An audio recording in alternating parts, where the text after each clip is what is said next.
और chapter number 2 का नाम है पॉलिनोमियल्स, हिंदी में इसको बहुपद कहते हैं। आइए समझते हैं इसका मतलब क्या है। पॉलिनोमियल्स दो शब्दों से मिलकर बना है, एक होता है पॉली, दूसरा है नोमियल्स। पॉली का मतलब होता है मैनी यानी बहुत सारे, ठीक है, और नोमियल्स का मतलब होता है टर्म्स या फिर पार्ट्स। पार्ट्स आप समझते होंगे, बहुत सारी चीज़ के अलग अलग पार्ट्स कर देते हैं, अलग अलग हिस्से कर देते हैं, तो वही मतलब नोमियल्स का है, ठीक है। बहुपद, पद मतलब पार्ट्स, बहुत सारे पार्ट्स, ठीक है, बहु मतलब बहुत सारे, ठीक है।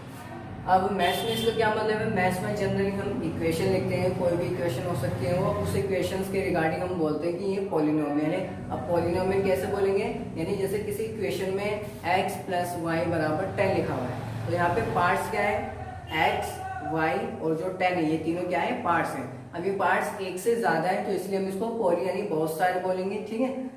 तीन पार्ट्स है यानी एक से ज्यादा पार्ट्स है, तो इसलिए हो जाएगा पॉलिनोमियल। तो पहला एग्जांपल क्या है पॉलिनोमियल का, x + y = 10, तो ये पॉलिनोमियल का एग्जांपल है, ठीक है।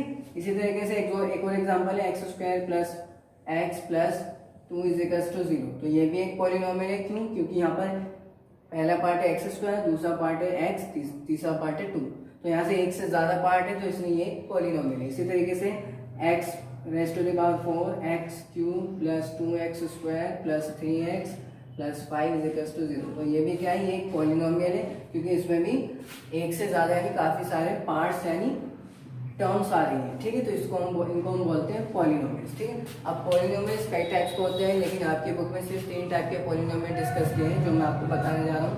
तो पहला पॉलिनोमियल है लीनियर पॉलिनोमियल, ठीक है। लीनियर पॉलिनोमियल जैसे मैंने फर्स्ट एग्जांपल बताया, लीनियर का मतलब क्या है। अब इससे क्या कैसे पता चलेगा कि लीनियर, हम क्यों इसको लीनियर कह रहे हैं।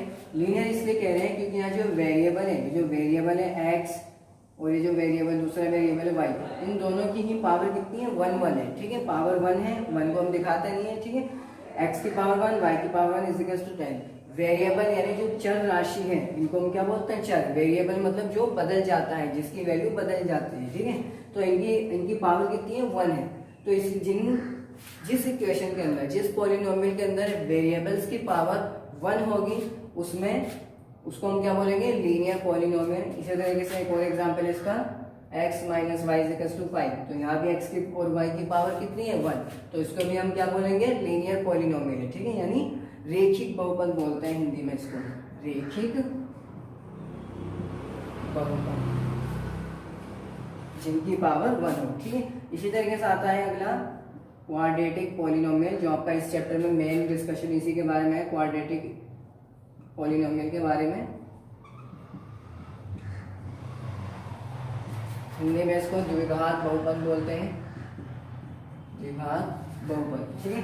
अब इसकी पहचान क्या होती है, इसमें क्या होगा, जो वेरिएबल्स होंगे आपके, उसकी पावर कितनी होगी, हाईएस्ट पावर 2 होगी। जैसे x² + y² = 16, तो यहाँ देखो जितने भी वेरिएबल्स हैं, इनकी हाईएस्ट पावर कितनी है, 2 है, तो इसको हम क्या बोलेंगे, क्वाड्रेटिक पॉलिनोमियल है, ये क्वाड्रेटिक पॉलिनोमियल। इसी तरीके से एक और एग्जांपल है इसका, x² + 5x + 2 = 0, तो ये भी एक किसका एग्जांपल है, क्वाड्रेटिक पॉलिनोमियल का, यानी द्विघात बहुपद का, ठीक है। इसके बाद तीसरा आता है लास्ट, जो कि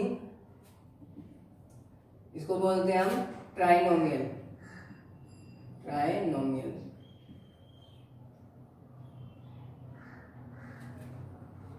और इसको हिंदी में बोलते हैं त्रिघात बहुपद,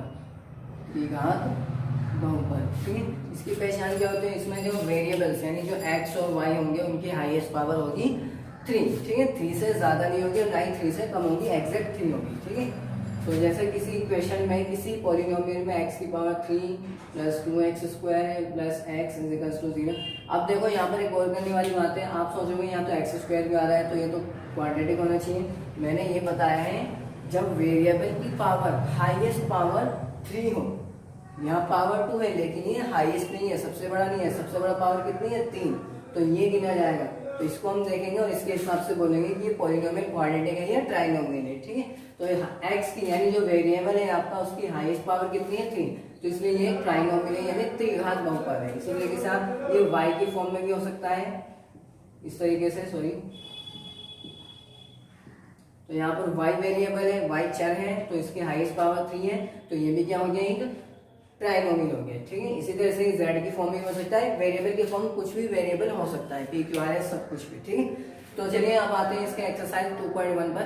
2.1 का क्वेश्चन नंबर 1 ये कह रहा है कि y बराबर px एक क्वाड्रेटिक पॉलिनोमियल है, y बराबर px एक द्विघात बहुपद है, और इन ग्राफ्स को आपको देखकर बताना है कि इस क्वाड्रेटिक पॉलिनोमियल के कितने जीरोस हैं, कितने नंबर ऑफ जीरोस हैं। यानी ये जो द्विघात बहुपद आपको दे रखा है, इस ग्राफ को आपको देखते हुए ये बताना है कि इस द्विघात बहुपद के कितने शून्यक हैं। जीरोस को हिंदी में शून्यक बोलते हैं। तो वो कैसे पता लगाएंगे हम, तो क्योंकि हमें y बराबर px एक पॉलिनोमियल है, y बराबर px का मतलब जो हमारा पॉलिनोमियल होगा वो x की फॉर्म में होगा। इस तरीके से क्वाड्रेटिक पॉलिनोमियल है तो x की पावर 2 है, तो x² प्लस 2x प्लस 3 मैंने कुछ एग्जाम्पल के तौर पर समझाया है। तो यानी ये पॉलिनोमियल जो हमारा इस तरीके से कुछ होगा। ठीक है, तो यानी ये x की फॉर्म में है, तो इससे क्या पता चल रहा है, ग्राफ में मुझे क्या देखना पड़ेगा, ये जो ग्राफ है x एक्सिस को कहाँ कहाँ काट रहा है, वहां वहां आपको पता चलेगा कि जीरोस कितने हैं।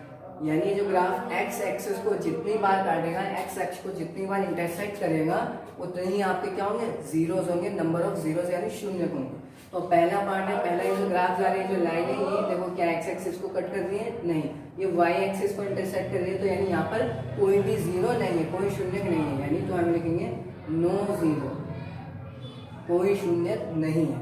ठीक है, इसी तरह से सेकंड पार्ट में आ जाता है। सेकंड पार्ट में देखो ये जो ग्राफ जा रहा है, ये x एक्सिस को यहाँ कट कर रहा है, सिर्फ एक ही बार कट कर रहा है, इसलिए इसका ओनली 1 जीरो, यानी इसमें नंबर ऑफ जीरोस कितने हैं, सिर्फ एक है, सिर्फ केवल एक शून्य है इसका। ठीक है, तीसरा आता है, अभी देखिए ग्राफ कितनी बार काट रहा है, एक यहाँ पर काट रहा है, दूसरा यहाँ पर, 3 यहाँ, तीसरा यहाँ पर, तो यानी इसके नंबर ऑफ जीरोस कितने हो गए, 3 जीरोस हो गए इसके, यानी शून्यकों की संख्या हो गई 3।